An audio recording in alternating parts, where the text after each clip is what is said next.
প্রিয় দর্শক, আসসালামু আলাইকুম। এমটিসি মিডিয়ার পক্ষ থেকে আপনাদের সকলকে জানাই আন্তরিক মোবারকবাদ। দীর্ঘ ৬ মাস পরে বাড়ির অবস্থান শেষে ঢাকার উদ্দেশ্যে রওনা দিলেন ইসলামী আন্দোলন বাংলাদেশের সিনিয়র নায়েবে আমির আলহাজ হযরত মাওলানা মুফতি সৈয়দ মোহাম্মদ ফয়জুল করিম শায়েকে চরমোনাই।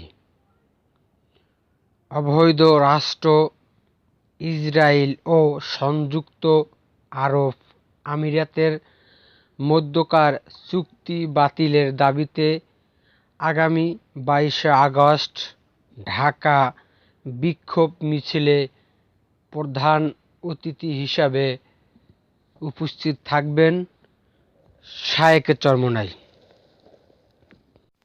আজ চরমোনাই টার্মিনাল ঘাট থেকে লঞ্চ পথে ঢাকার উদ্দেশ্যে রওনা দিছেন এবং ভিডিওটি ভালো লাগলে লাইক, কমেন্ট, শেয়ার ও সাবস্ক্রাইব করতে ভুলবেন না।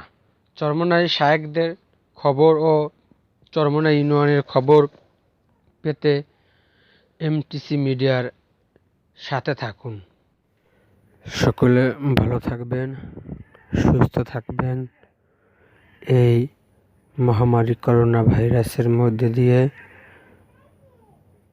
দোয়া রইল এবং আমিও দোয়া চাচ্ছি আমি যেন আপনাদের সবসময় খেদমত করতে পারি।